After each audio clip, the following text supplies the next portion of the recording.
Yat langing nyuwana blapan damuncat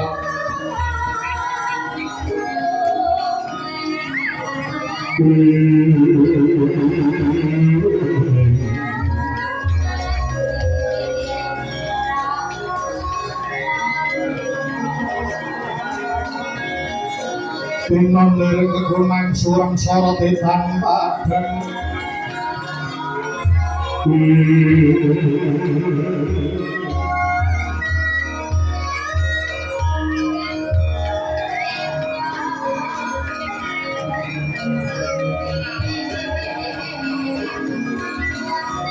Kasoran pacaring purnaning gegono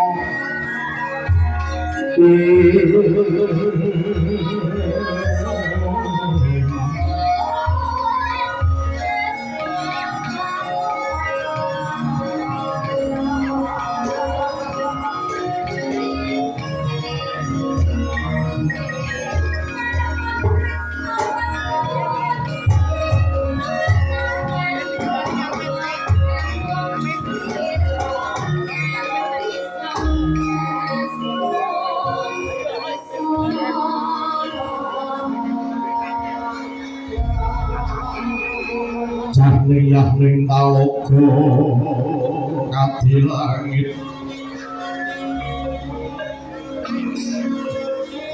mambang tangmas wulan upamaneka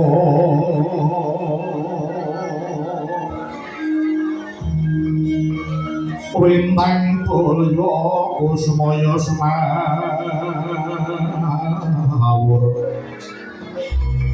marang kowe kang sekarang ati jalado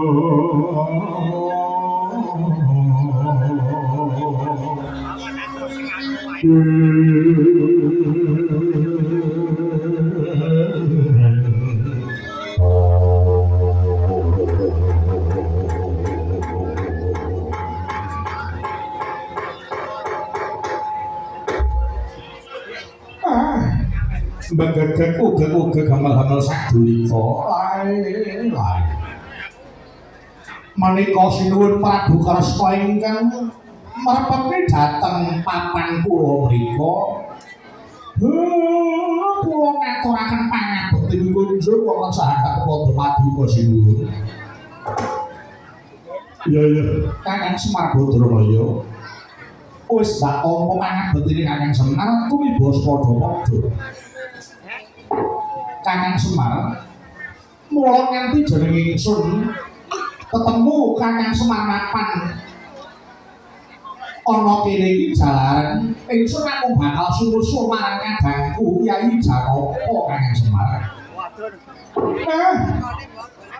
Paduka badhe sumusul Kang Rayi Ndara Janaka iya inggih menawi paduka ndaratur kula pun ora sah disusul. Mboten sah disusul pun ditilang undur mawon. Jalaran sakniki adimu Ndara Janaka lagi kesengsem karo sih Alimbana. Mila ngantos kula kisah niku jalaran ati kula niku mboten seneng tetungkul ale ngisep madune kembang nganti lali sing dadi kewajibane dadi satriya. Kula niku ya gumun. Ing atase satriya bagus. Lah kok nembe iki kerasan ten kayangan swarga Dharma.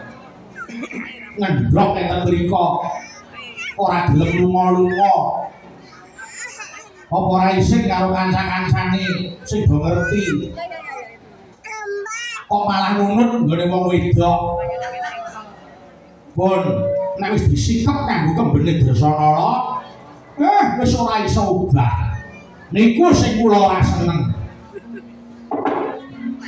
Kanjeng Semar kados pundi? Aku iki wis niteni. Arep prayak luhur apa wong pindah kendaraan pisan yen oleh dawuh kuwi nganggo duka ing kono mahanane kurang wening ingkang dadi ciptane. Manggriyen sajae kok sampeyan ora trima nek kula mluputke kalih Ndara Janaka. Kanjeng Semar apa ora kelingan? Terus nyumurupi yen to Kanjeng Semar kuwi sejatine dewa kang anyarira janma. Ing tata gelar Kanjeng Semar kuwi wong pindah kendaraan iki sejatine paduka pukulun Bathara Ismaya Dewa ing menang handuk kabagian pukulun.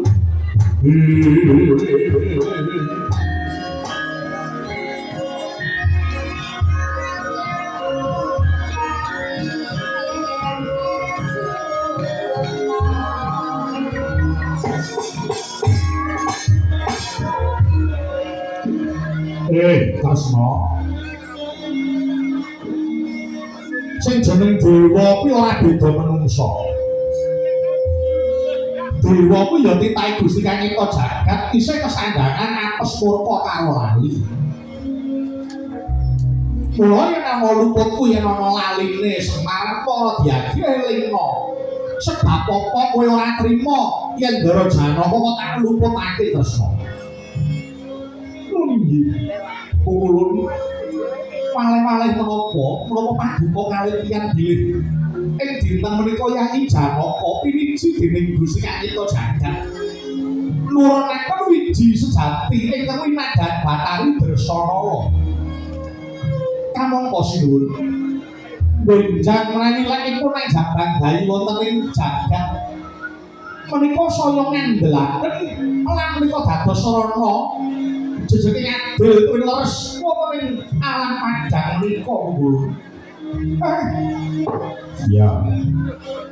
Yen ngono aku ora sida nesu karo Ndara Janaka. Malah kepara dina iki ayo padha andum gawe.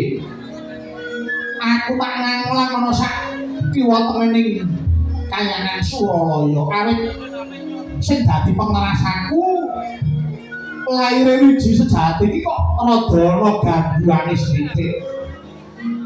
Pangaten ya. Tak jaluk sira Prabu Kresna aja nigake Anoman lan Ndara Gatotkaca aja nganti kami tegat kepara ayo padha tak kani methoke bakal tekani wiji sejati iki Prabu Kresna. Oh nggih. Pantaroca Paduka Pulu lan wisake dawuh. Ayo padha nduk gawe muga melaire wiji sejati bisa manani saya jejeg adil lan bebener ana ing alam padang iki Kresna.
sembah sembah miring urut kapurpo miring sanggur dengeran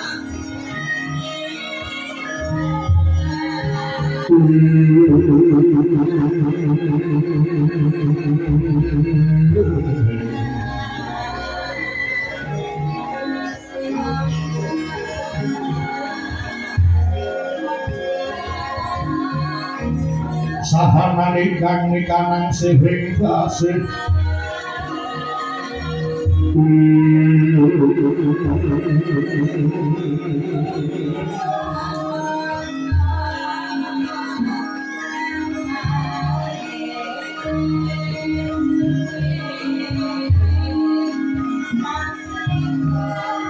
maweh buka saweku